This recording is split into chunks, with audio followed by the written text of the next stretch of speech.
Bonsoir à tous, mesdames, messieurs, bienvenue à cette édition d'Info Soir sur la communication plus télévision, dont voici l'unique titre de ce soir. Le président de la République, Félix Antoine Tshisekedi Tshilombo, a inauguré la centrale électrique de Busanga, nous sommes dans la province de Lualaba. Le chef de l'État a fait de cette centrale un autre bijou qui va devoir aider la population de ce coin de la République en desserte électrique. Une fois de plus, bonsoir. En séjour dans l'espace Grand Katanga, le président de la République, Félix Antoine Tshisekedi Tshilombo, a déployé plusieurs actions, les inaugurations et lancements des travaux. On va découvrir tous ces événements dans quelques instants à travers les indispensables, voilà, avec Neville Kabongo, après ce jingle.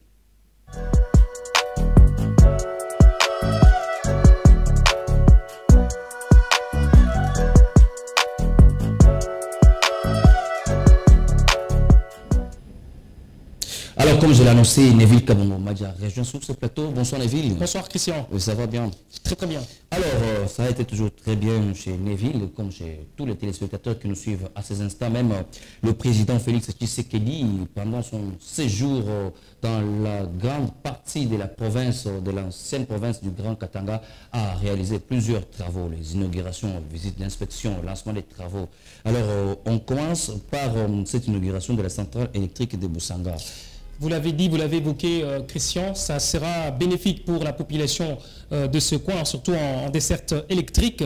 C'est une centrale construite à Busanga, dans le territoire de Lubudi, à 115 km de la ville de Kolwezi.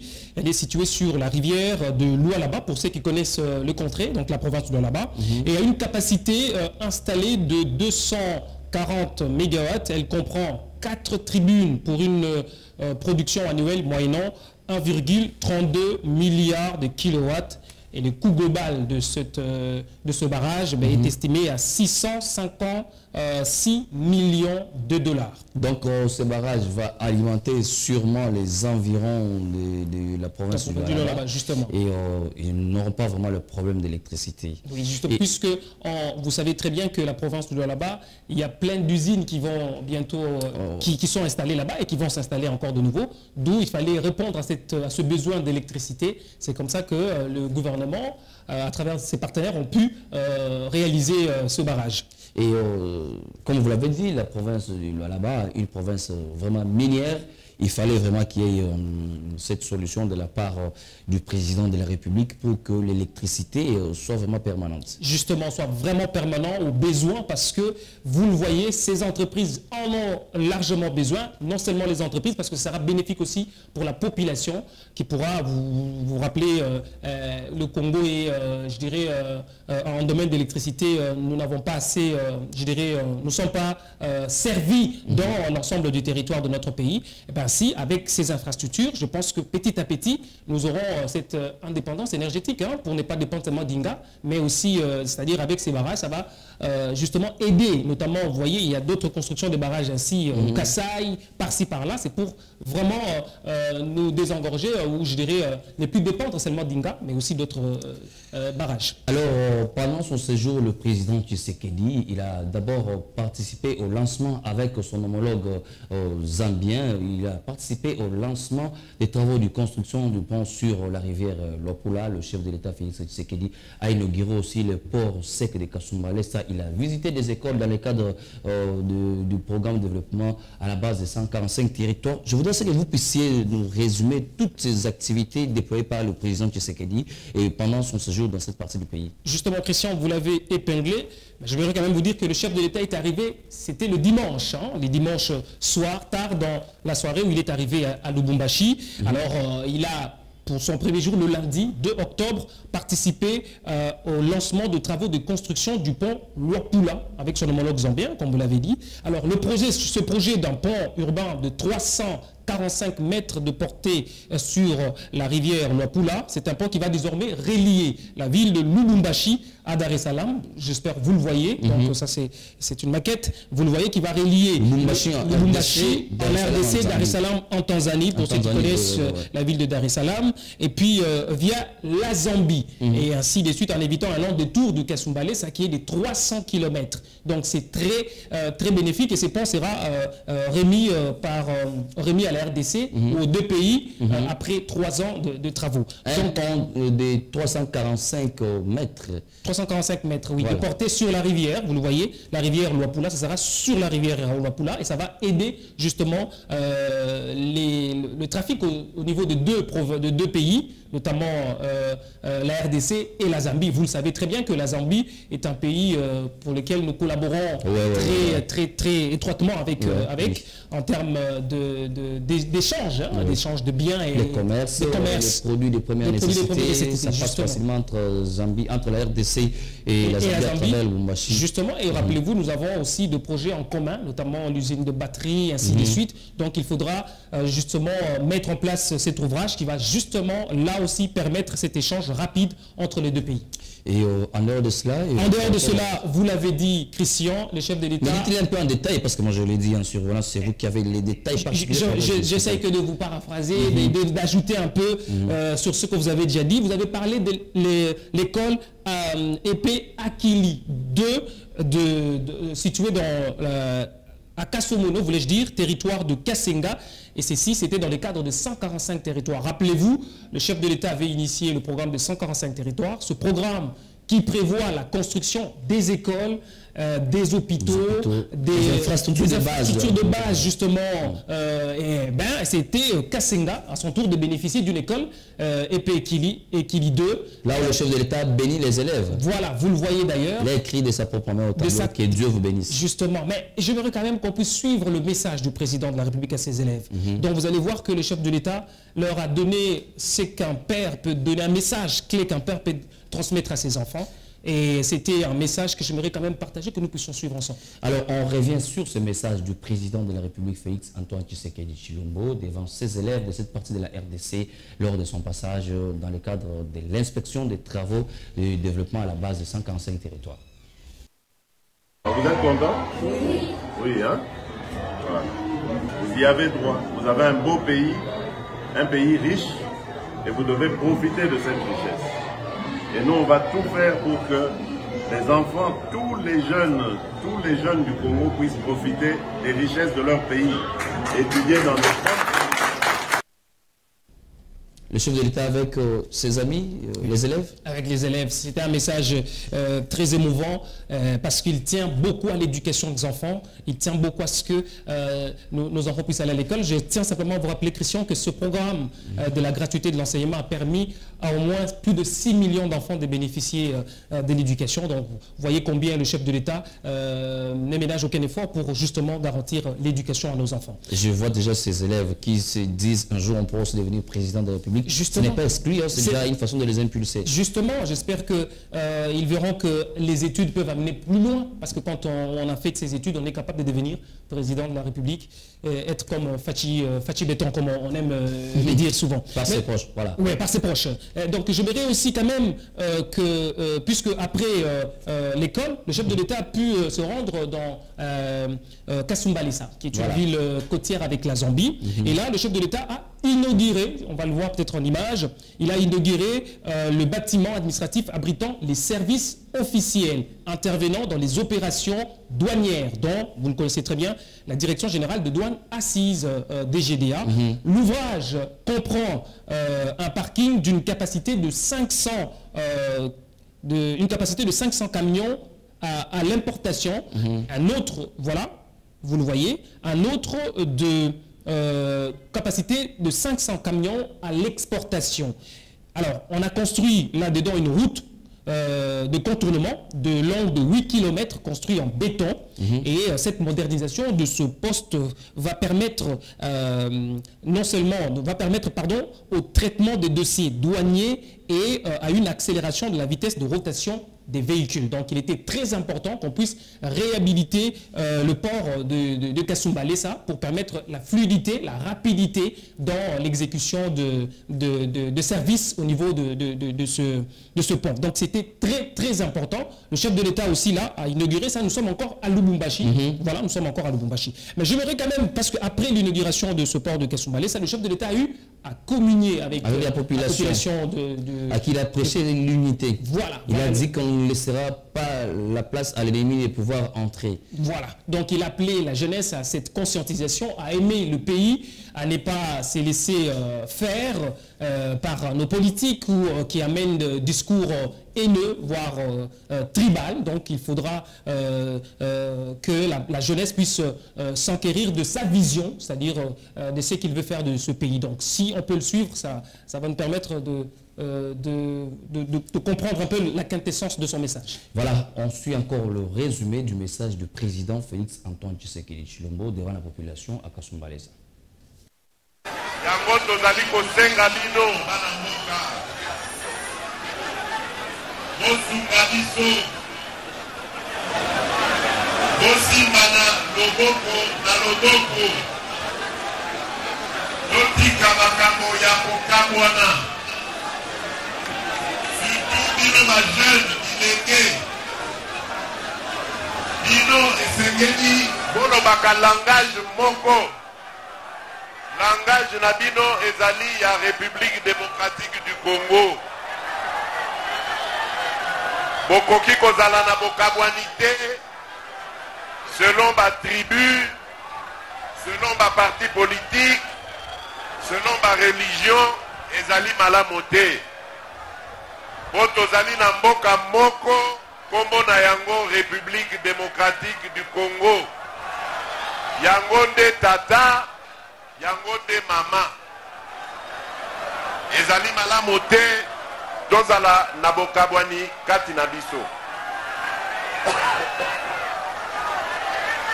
yango nasengi bino botiaka biso na mabondeli na bino. Alors, on quitte la province du Haut-Katanga, ici on était à Kasumbalesa, on va se rendre directement dans la province du Lualaba où le chef de l'État avait encore échangé avec la population après l'inauguration de plusieurs infrastructures. Ouais, qu'est-ce qu'on peut retenir? Là d'abord, ce qu'il faut retenir, c'est qu'il a été accueilli par une foule, je dirais, incommensurable, difficile d'identifier.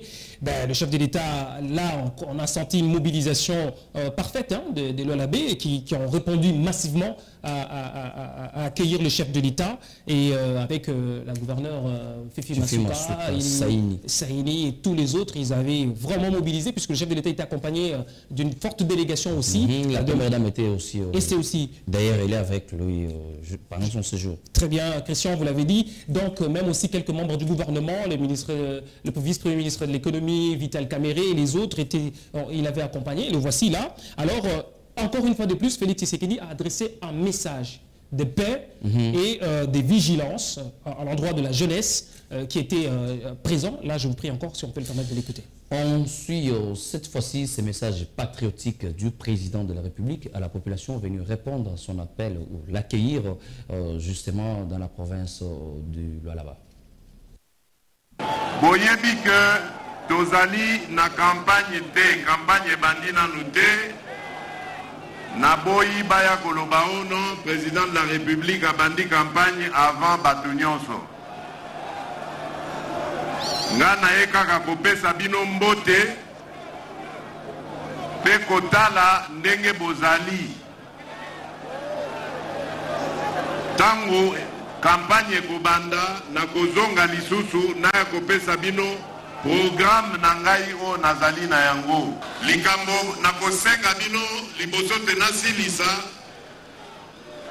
ya liboso ezali bozala na bomoko bino ba jeune bomoko oyo na français babengi unité ngai nalingi koyoka te ke ba jeune na ngai oyo ya mboka na ngai baza kokabwana na makambo ya pamba ya batribalisme na makambo ya pamba ya baparti politique na makambo ya pamba ya bareligion nalingi koyoka yango te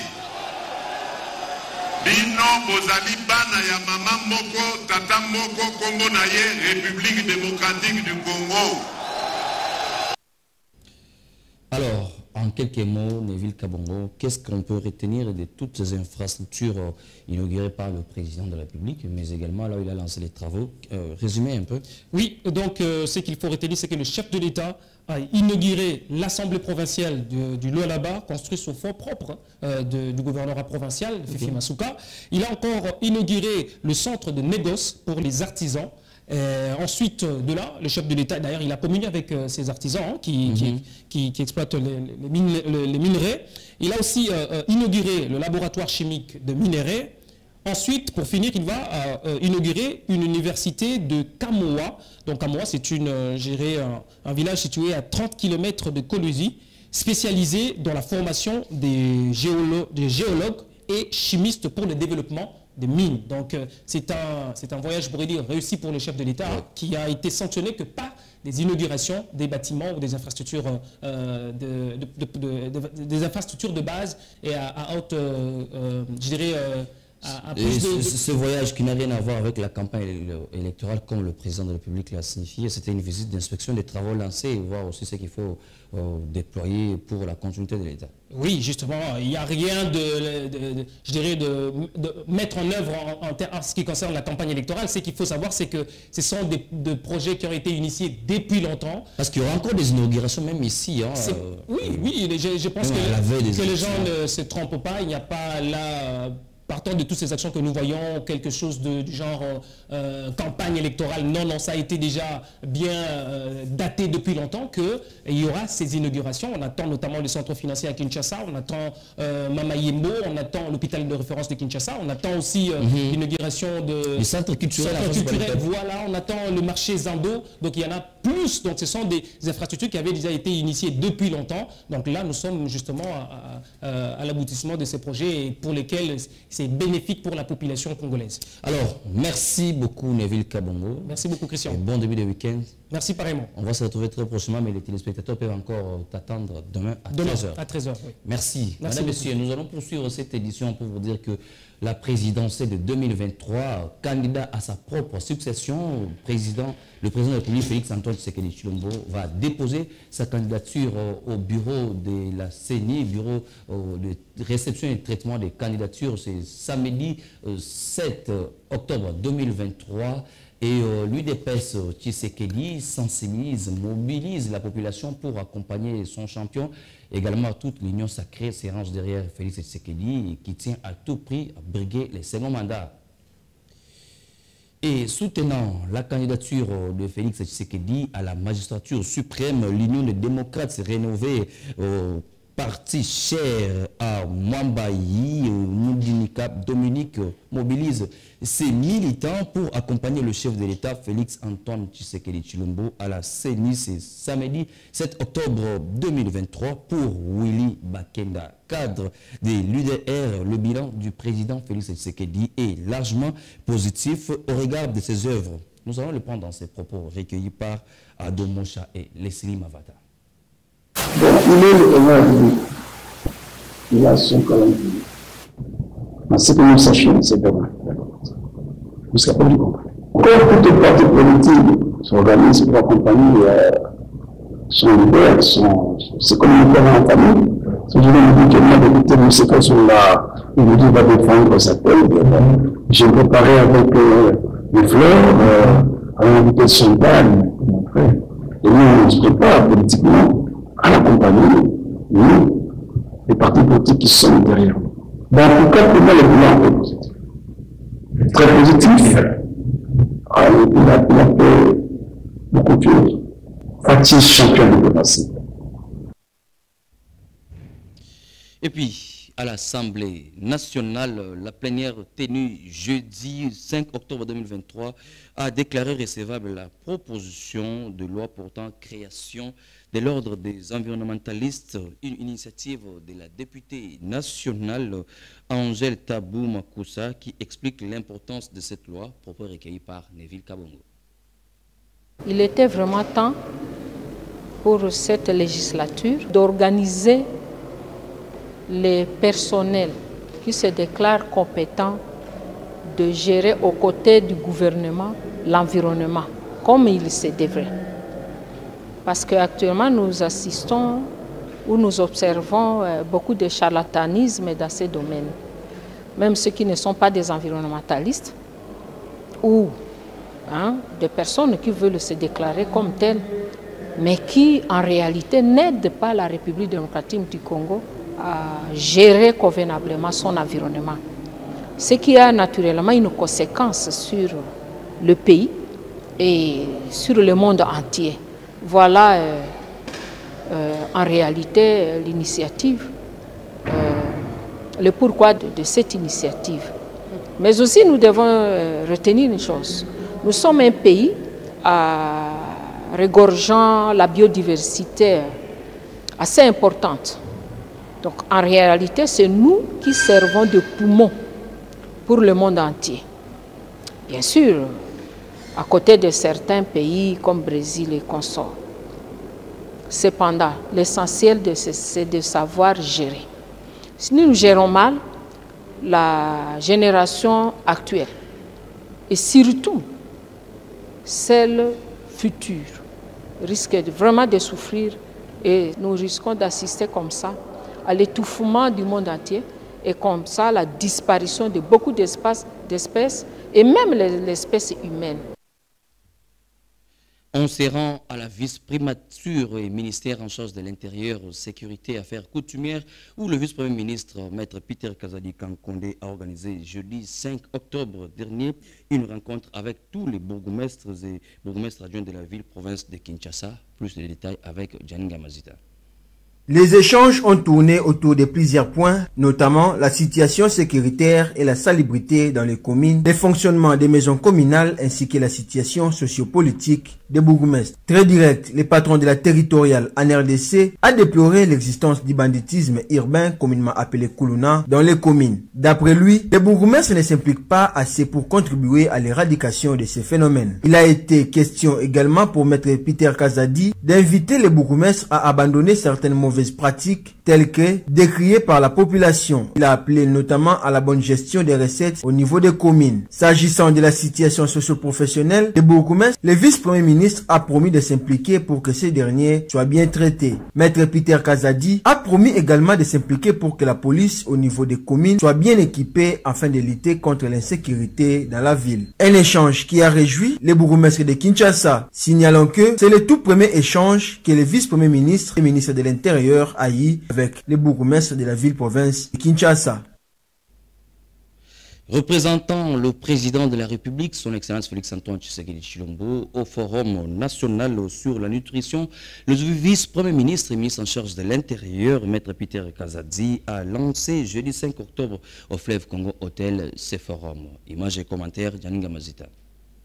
Plusieurs personnalités du pays et des organisateurs internationaux ont pris part à ces forums sur la nutrition en RDC. Peter Kazadi, représentant personnel du chef de l'État, Félix Tshisekedi, a témoigné sa reconnaissance en remerciant tous les participants et les organisateurs de ces forums. Le VPM a également précisé que la RDC est parmi les pays qui connaissent une prévalence élevée de malnutrition. Face à cette prévalence, le représentant de Félix Tshisekedi à cette rencontre a expliqué que le gouvernement congolais place la question de malnutrition dans son agenda prioritaire. Le vice-premier ministre, ministre de l'Intérieur, Peter Kazadi, a salué les efforts des structures des Nations Unies et des partenaires techniques qui appuient la lutte contre la pauvreté et soutiennent la lutte contre la malnutrition. Ici est de noter que la RDC est déterminée à faire face à cette prévalence des cas de malnutrition. Et on prend cette nouvelle en bref. Le député national Mwanga Chouchou a été condamné par la haute cour militaire dans l'affaire de détention illégale d'armes. Nous y reviendrons avec force de détail dans nos prochaines éditions, mais retenez qu'il a été condamné à mort. On passe à présent au rappel du principal titre de cette édition. Le président de la République, Félix-Antoine Tshisekedi Tshilombo, a inauguré ce vendredi la centrale électrique de Boussanga. Le chef de l'État a eu à inaugurer également plusieurs infrastructures pendant son séjour dans la province du Haut-Katanga et celle du Lualaba. Vous avez suivi les détails à travers les indispensables. Mesdames, Messieurs, merci à vous de nous avoir suivis. Merci à toute l'équipe technique. Merci à Bondi Vukulu et Leslie Mavata. Merci également à Paulina Kassonga pour la supervision. La prise de vue était assurée par Nida Bako. Mesdames, Messieurs, nous vous disons au revoir et on se retrouve très prochainement. Merci.